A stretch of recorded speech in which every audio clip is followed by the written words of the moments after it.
Sa ngalan samahan, sa anak, sa Espiritu Santo. Amen. Among langit nga mahal, salamat kami kanimo nining kinabuhi nga among gihatag kanamo. Salamat bisag dili ni angay takos dinhi sa imong tubangan. Pasalamat ni kayimo sa imong grasya ug gugma. Palangin ni kami Ginoo, samtang magtuon kami nini mga pagtulunan sa simbahang Katoliko nga gitukod sa imong anak si Jesucristo. Among imong ipangayo nga ang tanan nga mga viewers, tanan nga motanaw, makasabot sila sa among ipahayag. Kini mga ipangayo uban sa lamdag sa Espiritu Santo sa ngalan ni Jesucristo imong anak ug panabang sa Birhen Maria. Amen. Sa ngalan samahan, sa anak, sa Espiritu Santo. Amen. Mayong hapon, mayong gabi sa maabutan na itong Sibya. Kini si Brad John Purka mo share og kamay sa atong pagtulunan simbahang Katoliko. Atong hisgutan mga kaigsunan, hining usa sa mga pagtulunan sa simbahan. Kaya gitawag na ito og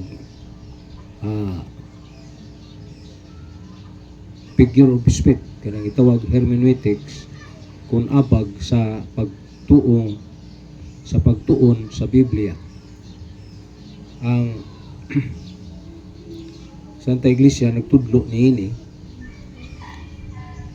nga nag-ingon si Kristo sa pagkatinuod ang nabilin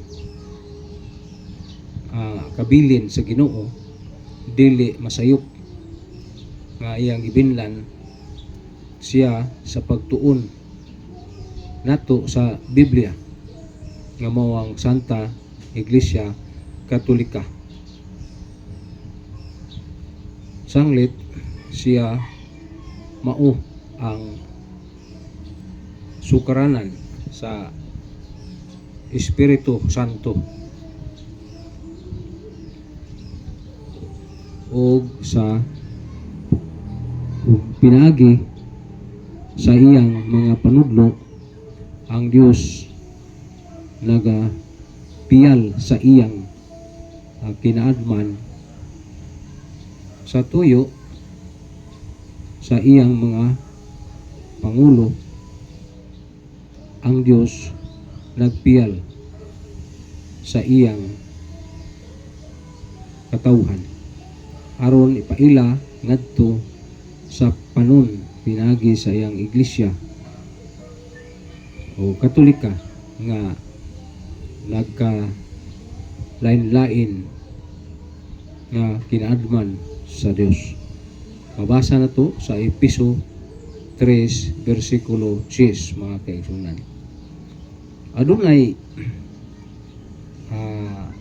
kita ipipila tamdanan sa abag sa pagtuon sa o pagsusi abag aron sa pag-andam nga aduna kita ipipila ka tamdanan o abag nato aron sa pag basa sa Biblia aron dili masayop ang ug maka hiwi ang atong pagsabot busa ang Biblia aron dili masayop. Kini mao ang gitawag nato hermeneutics. Kung sinsya nga mo paamgo kanato sa nagkanainlaing matang sa pagtulunan o hubad sa pulong figure of speech sa Biblia. Anaa ang nakalain-lain nilang mga sentido o mga hubad pamulong sa Biblia, mga teksto palandungon ang lintunganay sa iyang katuyuan niini. Number 1, ngatong pag sabot nini unang sentido literal nga ang kahulugan sa pagpamahayag gipasibok sa litra por litra o diha-diha karon nga sitwasyon sa walay paglantaw sa miagi o umaabot nga nagkanilaing kahulugan sa pag-ingon ni Jesus humaniya konsagrahi ang pan kini mao ang akong lawas nga gihatag alang kaninyo. Lucas 22:19 ngadto sa unahan. Sanglit wala moingon nga gihatag alang kaninyo. Ang Ginoo nga ako nagpasumbingay o dili ba siya mamakak klaro nga kadtong pan o mao ang iyang lawas. Ang laing pananglit sa Exodo 12:21. So mao na itong masabot niya na nga naay litra por litra ug naa say meaning ug ang kahulugan. Ikaduha, sentido tipiko. Kining sentido tipiko o typical, sentido typical sa labtunon ang gipamahayag nga adunay laing kahulugan nga malagmit o malambikit o nagalimin ang nating karnero nga gipaihaw sa Diyos sa mga Israelitas sa karaang tugon kansang dugo ipahid sa ilang kultahan aron mahigawas sila sa kamatay. So nagpasabot usab kang Kristo kansang dugo maoy nagahugas sa kasalanan sa kalibutan. Ang nating karnero sa karaan usa ka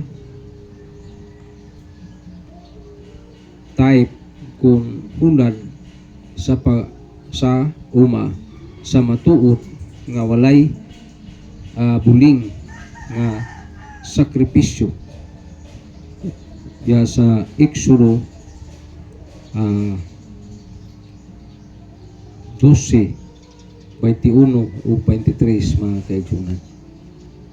Ug naabot sa Hebrewanon 9:14 o 15 ug naabot sa San Juan 1:36 kini mao ang kordero sa Dios. So dinhi nagpasabot niini sa paghulagway sa hayop apan si Kristo mo'y gipuli niini ang iyang sakripisyo. Mao na sentido tipikal. Sunod mga kaigsunan, ikatulo, sentido historiko. Ang gipahayag dili sabton gawas kun may pasiunahan sa mga pangutana. Kinsay nagsulti, kinsay gisultian, ana usa ang kalabang unsa ang sitwasyon sa maong hitabo. Naigitabo nga sa pagsulti pananglit sa Mateo 10:13 34 ug 35. Ug naa pod sa San Lucas 12:51 nga si Jesus miingon, wala ako moanhi pagdala ug pakigdait kundili pinuti or espada. Apan si propeta Isaias miingon nga ang manunubos prinsipe sa pakigdait. Isaias 9:6. Unsaon man sa pagkahitakdo niini nga sa San Lucas 12:1 si Jesus naghisgot man di ay sa hiwi o sayop nga pagtulunan sa mga Parisiyo. Busa ang wala niya hatagig pakigdait mao ang kasaypanan nila sama sa mga doktor nga walay pakigdait sa sakit apan adunay pakigdait sa pasyente. So sayon ug lisod sabton kining maong pamahayag pero anay natong tuuhan. Ikaupat mga kaigsuonan, sentido kontekstual. Tama itong example na sa mas ebanghelyo karong adlaw gitawag na siya kontekstual nga pamahayag, lanangkob nga uban. So ang gipamahayag ang usa kami pasahi sa Biblia o pagsabot linangkob sa ubang mga pahayag o sa kinatibuk-ang pananglit sa resiyo apan laing teksto ang pari sa karaan gitawag og amahan. Maghukom 18-19. Si San Pablo gitawag og amahan nga maoy amahan sa maayong balita. Unang Korinto 4:15. Ikalima nga pamahayag gitawag siya og develop theology, sense nga pagtulunan sa karaang tugon nga lintunganay nga wala mausab apan nilambo ug na ugmad ngadto sa kahingpitan o sa kahugpungan sa pag-abot sa bag-ong tugon. Katungod kaniadto ang balaod gipahimugatan ang justisya aron sa pagatumanon sa bag-ong tugon. Jesus miingon ayaw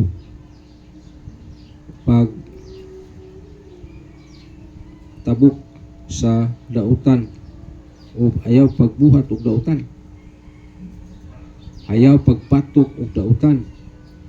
Kung may musagpa sa imong tuong aping, itahan ang pikas, itaon ang pikas aping. Mateo 5:39. Nya, lisod na kayo atong buhaton karong panahon na. Kaniadto ang ihalad nating karnero alang sa pagsimba. Apan karon ang paan ug bino nga nahimong lawas ug dugo ni Kristo kaniadto Sabado ang ipapahulay apan ang mga apostolis ni balaan sa adlawng Domingo. So mao na gipasabot na ng pagpalambo sinsi nya. Ikaunom, ang simile, pag panagtandi sa kasamahang butang o hitabo, pag hatag o tinaw sa hulagway sa salabutan pinaagi sa pagtandig sa kasamahan sa laing butang ginamit ang mga pulong sama parihas kana ba ingon ang nagapatalinghob ni ining akong mga pulong ug nagtuman ipakasama ko siya niini sama sa bato sa Mateo 7:24 o 27 mga kaigsunan. So dinhi bugat-bugat yun yung maong pagtulunan. Ikapito, ang sambingay o parabola. So dinhi mao ang tinaas nga simile. Mateo 13:3 ngadto sa 8. Ang pasumbingay mahitungod sa magpupugas tinaas nga sugid o hitabo aron sa paglusot sa usa kapag tulunan mga kaigsunan. So mao na atong makita diha ba mga igsuon. So dinhi masabot na to na kinahanglan jud ay pagsusi, pagtuon sa mga pulong labi na diha sa Biblia mga kaigsunan. Ikawalo, ang metaphor, pagtandi sa duha kabutang apan dili mogamit sa mga pulong sama ingon o parihas aron sa pagbutang sa paghulagway sa salabutan. Kamo mao ang suga sa kalibutan. Mateo 5:14.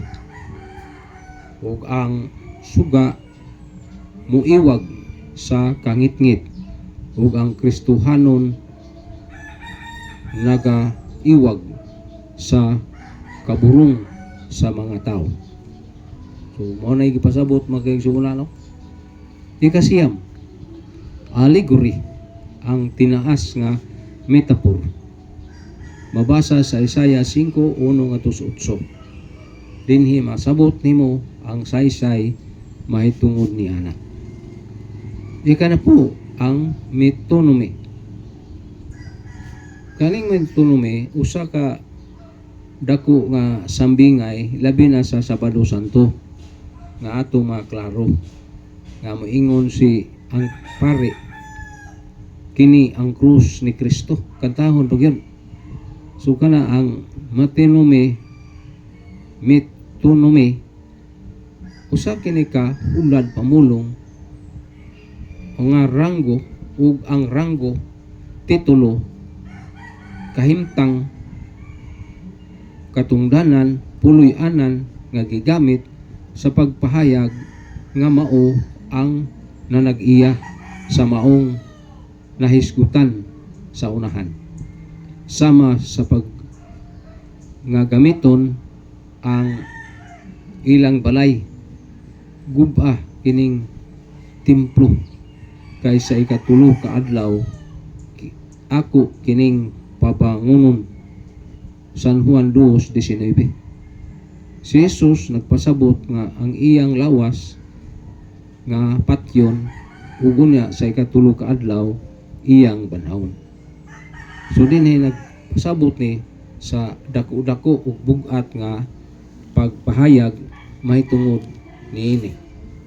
So sana sa atong angay masinati. Sa ika-11 ang sinekduke. Lain nga humwad pamulong ang sinekduke kung bahin lang ang gigamit apan nagpasabot sa kinatibuk-an o ang kinatibuk-an mo pasabot sa bahin. Pananglit, bulahan ka, Simon, kay padayag ka na kanimo dili sa unod ug sa dugo kun dili sa akong amahan. Nga mabasa nimo sa Mateo 16:17, ang unod ug dugo bahin lang sa tao apan kini nagpasabot sa tibuok tao. Paghulagway mga kaigsunan. Ika-12, ang language appearance. Kung ang paghukom binasi sa sabog nga makita dili sa lintunganay nga kinaiya sa usa ka butang nga anaa nga muingon ka pananglit kay hapit nang musawp ang adlaw ug ang adlaw dili musawp. Sumala sa siyensya, ang kinatibuk-an maoy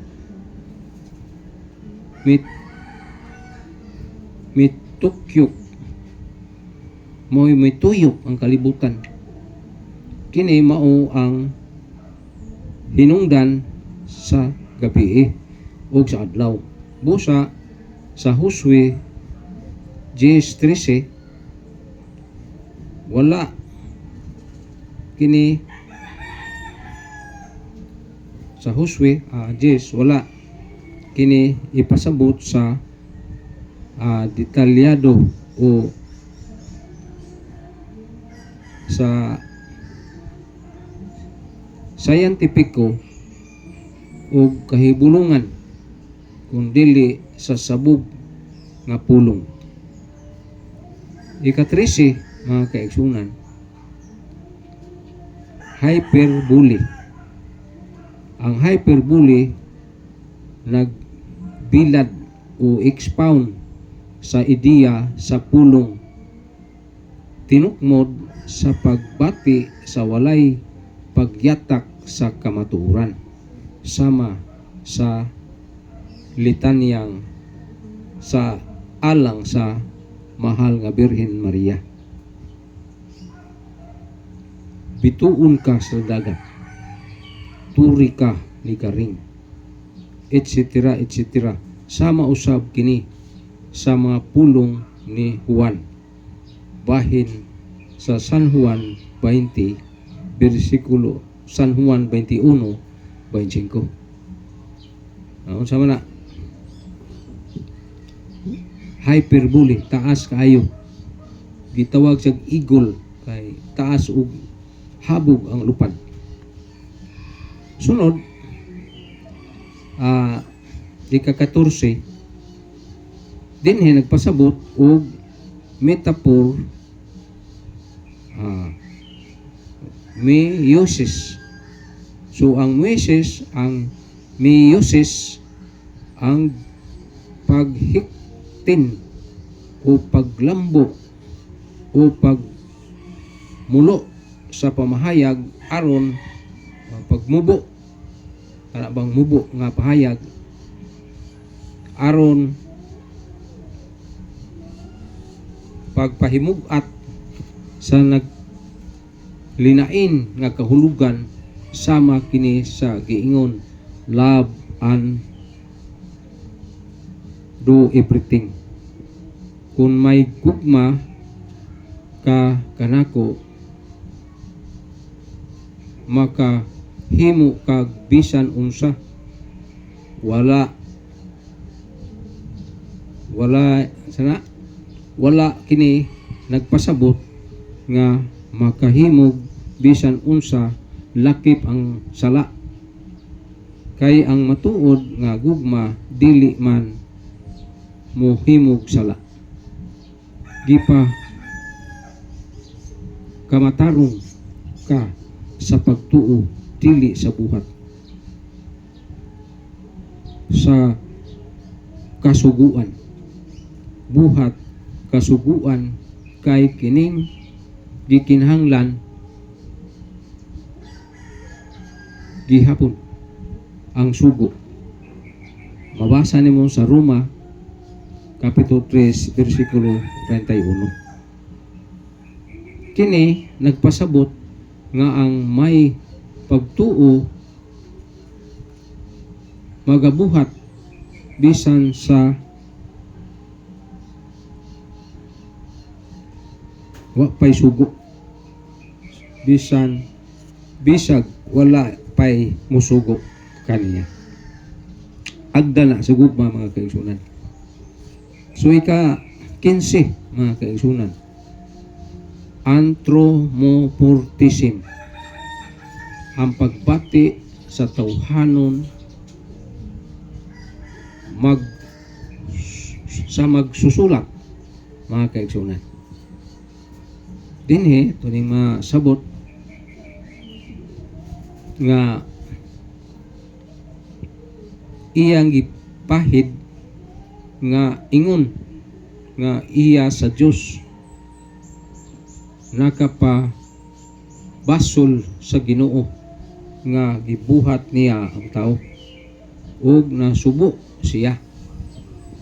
So mo nang ipasabot niya sa Genesis size nga sa ay laktod nga pagpulong sulti gitawag siya nakham, gipahid sa tawhanong kahibalo o kahimtang. Kini nagpasabot nga nagbasol ang Dios apan ang Dios dili masayop, labi nang di magbasol busa siya magbasol. Numeros 23:19 nga ang Dios dili tao. Mo na gipasabot mga kaigsunan. Ikauno, ika-16 mga kaigsunan, gitawag siya parallelism. Parallelism ang subli sa samang pulong o simpatiya sa dinitali apan dili gayud tukma sa samang hitabo. Maingon nga si Hunas 3 ka adlaw ug 3 ka gabi sa tiyan sa isda. Ang anak usab sa tawo 3 ka adlaw ug 3 ka gabi. Mateo 12:40. Ug ang gipamahayag o gipahimugatan dinhi mao ang milagro. Lucas 11:29 ngadto 30. Katapusan, gitawag siya nga irony. Ang mga pulong nga gipahayag sukwahi sa matuod nga hitabo o kahimtang. Miingon si San Pablo sa mga sa Kristohanon sa Korinto, kamo naghari na, kamo nangadato na, kami wala, ug ako nang hinaot nga naghari na kamo. Unang Korinto Kapitulo 4 versikulo 8. So, una itong 17 kapag hisgot sa mga hermeneutics, hulad pamulong or figure of speech diya sa pagtuon nato sa Biblia. Sa ngalan samahan sa Anak sa Espiritu Santo. Amen.